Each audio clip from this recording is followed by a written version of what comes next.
नमस्कार दोस्तों, आज 1 अप्रैल है। कवि केदारनाथ अग्रवाल की जयंती। कवि को कोटि कोटि नमन। कवि समाज का आईना होता है। उसके आसपास समाज में जो घटित होता है वह उसे अपने शब्दों को लयात्मक शैली में बद्ध कर समाज को परोसता है। क्या अच्छा है, क्या बुरा है, इसकी समझ आम आदमी में विकसित करता है। आधुनिक हिंदी कविता में प्रेम, प्रकृति और प्रगतिशीलता के कवि केदारनाथ अग्रवाल का जन्म 1 अप्रैल 1911 को कमासीन गांव, बांदा, उत्तर प्रदेश में हुआ था। इलाहाबाद विश्वविद्यालय से बीए एवं एलएलबी कानपुर महाविद्यालय से पास की। कवि केदारनाथ अग्रवाल जिजीविषा और युत्सा के अत्यंत ओजपूर्ण कवि हैं। उनकी प्रगीतात्मक वक्तृत्वता अप्रतिम है। हरी घास का बल्लभ उनके काव्य वैशिष्ट्य का सुंदर रूपक है। प्रेम हो या प्रकृति, खेती किसानी हो या मेहनत मजदूरी, राजनीति के छल में छंद हो या मन की आस्था अनास्था, तमाम विषयों को लेकर उन्होंने कविताएं लिखी है। वे जन कवि हैं। जनता की शक्ति पर अटूट विश्वास है। विश्वास उनकी ताकत है। उनकी कविता उस श्रमिक वर्ग के स्वागत, समर्पण और सुरक्षा के पक्ष में है जो जीवन की धूल चाट कर बड़ा हुआ है, तूफानों से लड़ा है और फिर खड़ा हुआ है। मार्क्सवादी दर्शन में केदार की गहरी आस्था है और उसी की रोशनी में उन्होंने जनजीवन के सुख दुख, संघर्ष व साहस अपनी कविताओं में मुखरित किया है। देश के भीतर दहन व दाह है, अंतर्राष्ट्रीय स्तर पर वाह वाह है कि खरी अभिव्यक्ति करने वाले कवि केदारनाथ अग्रवाल सामाजिक सरोकार रखने वाले मूलतः सौंदर्योपासना के कवि हैं।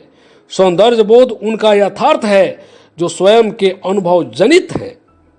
उनकी व्यक्तिगत चेतना लोक चेतना में प्रविष्ट होती है और उसे फिर मानवीय मूल्यों के संस्कार देकर सामाजिक जनतंत्र के छवियों को प्रस्तुत करती है। इनकी सौंदर्य छटा अनोखी है। इनके लिए हर उस काम में सौंदर्य है जो हमें सुकून देता है, उल्लास देता है, कर्मशील बनाता है, सृजन के लिए उकसाता है, प्रसन्नता देता है। अन्याय और शोषण के विरुद्ध आवाज उठाने वाले और लड़ने वाले सभी सौंदर्य के अंतर्गत आते हैं।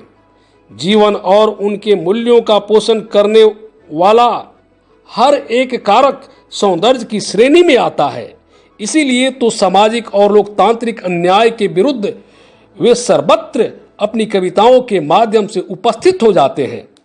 हथौड़ा गीत में वे कहते हैं, मार हथौड़ा कर कर चोट, लाल हुए काले लोहे को, जैसा चाहे वैसा मोर। यही विचारधारा इन्हें प्रतिरोधी कवि के रूप में सम्मानित करती है। कवि केदारनाथ अग्रवाल की प्रमुख रचनाएं, पुरस्कार एवं सम्मान।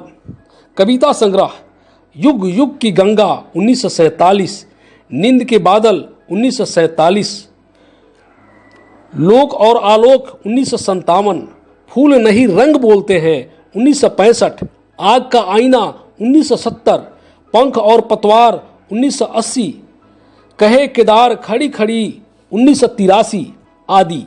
अनुवाद देश विदेश की कविताएं, उपन्यास पत्तियां 1985, निबंध संग्रह समय समय पर 1970, विचार बोध 1980, विवेक विवेचना 1981, यात्रा संस्मरण बस्ती खिले गुलाबों की 1975, रूस यात्रा पर पुरस्कार, सोवियत लैंड नेहरू पुरस्कार, कविता संग्रह फूल नहीं रंग बोलते हैं 1973, साहित्य अकादमी पुरस्कार, कविता संग्रह अपूर्वा 1986, भोपाल का तुलसी सम्मान 1986, भोपाल का मैथिली शरण गुप्त सम्मान 1990, बुंदेलखंड विश्वविद्यालय झांसी द्वारा डी.लिट की उपाधि 1995 आदि। कवि केदारनाथ अग्रवाल की प्रसिद्ध कविता जो लोगों के जुबान पर अक्सर गुनगुनाई जाती है वह है बसंती हवा, जिसका वाचन करने जा रहा हूँ। कविता बसंती हवा। हवा हूँ हवा मैं बसंती हवा हूँ, सुनो बातें मेरी अनोखी हवा हूँ। बड़ी बावली हूँ बड़ी मस्त मौला, नहीं कुछ फिक्र है बड़ी ही निडर हूँ। जिधर चाहती हूँ उधर घूमती हूँ, मुसाफिर अजब हूँ। न घर बार मेरा न उद्देश्य मेरा, न इच्छा किसी की न आशा किसी की, न प्रेमी न दुश्मन, जिधर चाहती हूँ उधर घूमती हूँ। हवा हूँ हवा मैं बसंती हवा हूँ। जहाँ से चली मैं जहाँ को गई मैं, शहर गांव बस्ती नदी रेत निर्जन, हरे खेते पोखर झुलाती चली मैं, झुमाती चली मैं। हवा हूँ हवा मैं बसंती हवा हूँ। चढ़ी पेड़ महुआ थपाथप मचाया, गिरी धाम से फिर चढ़ी आ मैं ऊपर, उसे भी झकोरा किया काने में कू, उतर कर भागी मैं। हरे खेते पहुंची वहां गेहूंओं में लहर खूब मारी, पहर दो पहर किया अनेकों पहर तक इसी में रही मैं। खरी देख अलसी लिए सी से कलसी, मुझे खूब सूझी हिलाया झुलाया, गिरी पर न कलसी। इसी हार कोपा हिलाई न सरसों झुलाई न सरसों, हवा हूँ हवा में बसंती हवा हूँ।